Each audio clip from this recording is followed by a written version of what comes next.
Echo. Echo was a soldier in the Grand Army Republic, known for his strict adherence and orders to rules, hence his nickname, which was sarcastically gifted by his clone brothers. Hello and welcome to Centurions Corner, and today we are going to be reviewing from Star Wars, The Bad Batch and the Black Series, Echo. Now this is our second Echo in the actual franchise, which is really cool, even though I don't think they even done the fives yet. Poor old fives. So here he is in his blister pack, or in the front of the box in the window. We've got his extra arm, his gun, and the figure himself with that really cool helmet. It looks really cool. He does look a little bit like Picard as a Borg, unfortunately, but apart from that, it looks cool. So on the side here, we've got the picture of Echo. On this side as well, he's number 11 in the actual franchise, and we've got the picture on the side here and his bio. And as we pull that around to the front, we've got him again. So without further ado, let's crack this bad boy open. So here he is in his blister pack, looking pretty cool. There's no hidden accessories down here at all like that, but we have got his blaster, which I think was slightly a little bit sort of out of view on the thing there, or it's so small that you couldn't even see it in the actual packaging. So we're just going to get him out for our first impressions.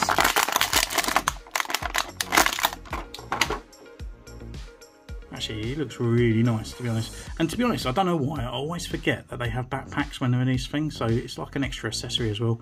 I'm quite surprised they don't actually put it onto the front of the box, so it looks like you get more value for money, to be honest. But yeah, he's looking great. So I'm just going to go away, put him through his poses, see what he's capable of, and we see you in a moment.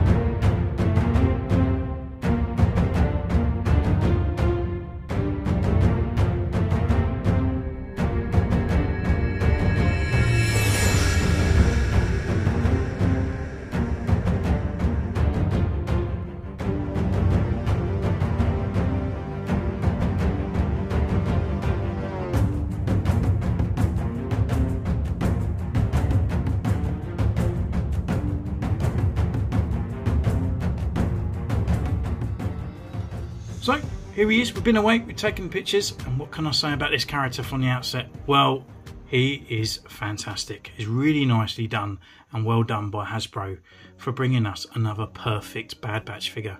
The only thing I would say is probably slightly lacking in the paint parts there, but if you're a fan of the channel, we know that we can deal with that bit there. But he comes with quite a few accessories, and his main accessory I would probably say is this kind of sort of like grabby claw handgun thing.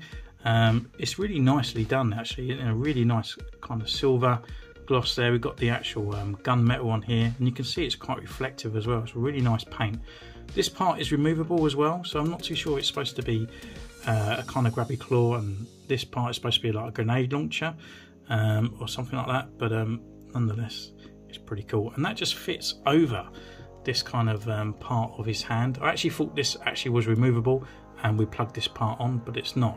It actually fits into these parts. So you can see that there's two bits here that are cut out, and it simply just slides over the top of that kind of screwdriver part of his hand, and it just plugs in on there. So it extends his hand out probably a little bit too long for my liking, but nonetheless it's another accessory on there. It does look pretty cool, but it just looks a little bit odd in the kind of length part on here. The other accessory that he comes with is his pistol. It's just a normal public blaster. It's done in a sort of like a gun grey. It's got all the details on there, looking pretty cool, but it's just a standard one that we've had before. The only downside of it is obviously this guy is left-handed because he hasn't got a right hand, and he hasn't got a trigger finger for this finger here, so it is slightly annoying on that part. But the gun can come out, and that'll just fit into his holster just on the side here, and that just pops in just like so. The other accessory, I guess, is his backpack, and again, not too bad detailing. Got a nice sort of bronze part on the back here, a little bit of the red, and then on the antennas as well. It does look a little bit style like Tex, I think. If I look at the sort of side of it, it kind of looks like the same on that part. But I think it's slightly different because of this groove part, and this bit's got it here. But apart from that, they do look similar. But that just pops off, and that's just done on a weird little peg system. He's got an actual sort of like part here, sort of like sticking out, and the rest haven't got that. It's like normally like a T sort of bit that goes in. So we just got a thin part, and that just goes on over the top. It doesn't hang off. It doesn't sort of like, it's not loose or anything. so it is held in there, pretty cool. But we'll just take that off for now. With the helmet as well, there's this little peg part on the back that holds these two bits together.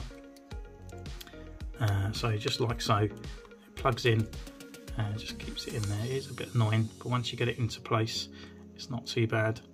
And but the helmet just looks fantastic. Look at that gloss across there. The paint applications is really nice and clean, and the silver with the black part of the actual helmet, or part of his head sticking and protruding through, looks really nice. But yeah, it's really nice looking.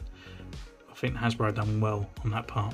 But yeah, we can just simply take that off, and that reveals Echo's head underneath, looking pretty cool. So with that, we can actually go through his articulation. The articulation on this guy, again, is great because it is just normally a standard kind of clone trooper body, really. So head, it can turn left and right. He can look down this far and look back up this far. He's got lower neck movement down there, and also he's got a bit of a swagger in his head. Arm-wise, rotates around this way, and also on the butterfly joint here. We've got rotation at the elbow, and it's on a single elbow joint, and that comes up to about 90. Rotation at the wrist, and it's also on a hinge. On this arm, we've got the rotation at the sort of like upper bicep here, and it's also just on a one hinge as well, but there's no other articulation after that point. At the waist, you can turn left and right. You can look down this far and look back this far. Leg-wise, it's a little bit hindered by this Kamara, but it can come up to this far, and you can go forward and back. Got upper thigh rotation. We've got a single knee joint that comes up this far, and then we have the rotation as well at the knee, that's underneath the kneecap here, and then we've got a rocker and a pivot at the ankle. This ankle on mine was really stiff, and I needed to work it in a little bit, so it's kind of like on a sort of like ratchet system, when this side is kind of like nice and loose, to be honest with you. So just be careful with your figure if you do get him. But where this guy really does come to life is literally the actual sculpt of the figure. It all works really well, it looks really cool. So we've got Echo's face here, kind of looks a little bit spookified. It does look like a Picard, you know, in the Borg, but it's just very kind of withdrawn, sort of like moved away. But you can see that it's like a Tamara Morrison kind of likeness in there. We've got that kind of Lobot kind of part around here, like, sort of like the ear parts as well. And we've got all these silver studs in there as well, where he's kind of sort of like programmed into the system. So it's really nice detailing on those parts. Looks really nice. And then we've got the neck seal as well, which is all ribbed. We've got this extra detailing on here on the back part, which I didn't really need to do because obviously it's in the actual backpack. Around on the front, we've got this little bit of weathering, a little bit of carbon scoring here.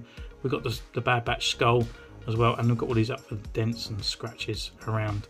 And then we've got all these other parts here. Nice kind of extra detailing here in the undersuit. We've actually got the comm link on here, which is quite nice. And then the actual part on here. I do think this bit is where he's really lacking on the figure.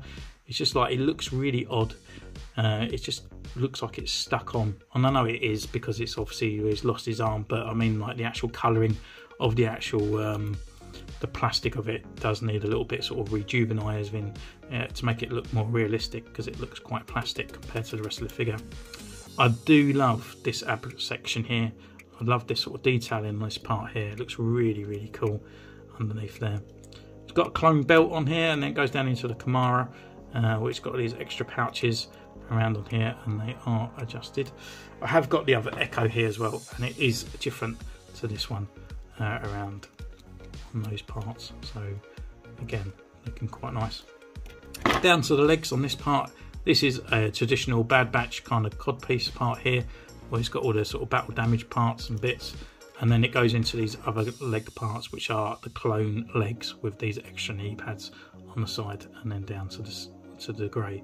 So yeah, it's looking really nice, really good figure. I love all the sort of extra paint jobs and stuff on there, and even with the clone belt, these are extra parts on the back with these ammo pouches and stuff as well. So yeah, really kudos to Hasbro, really brought out this guy. Looks really nice, and yeah, it's like another cool Bad Batch figure to add to the line, isn't it? I mean, we can now actually make the Bad Batch squad. We still need Omega, but for the adults, shall we say, for the actual squad, we have now completed them. Whether you want to put Echo as part of the Bad Batch doesn't really matter, but for me, with the actual main series, you know, it is all in place. So where's Tech? Tech is here. So yeah, lining them up, all look pretty fine and dandy. And here he is, the last one to add to the line. We have Gosh there as well. So there will be further down the line, we will be adding on an actual upgrading of this figure. And yeah, which is your favourite Bad Batch figure now we have them all? Let me know in the comments down below. You can subscribe, ding that bell, and follow me on Instagram. And we'll see you next time. So take care, and I'll see you soon. Bye!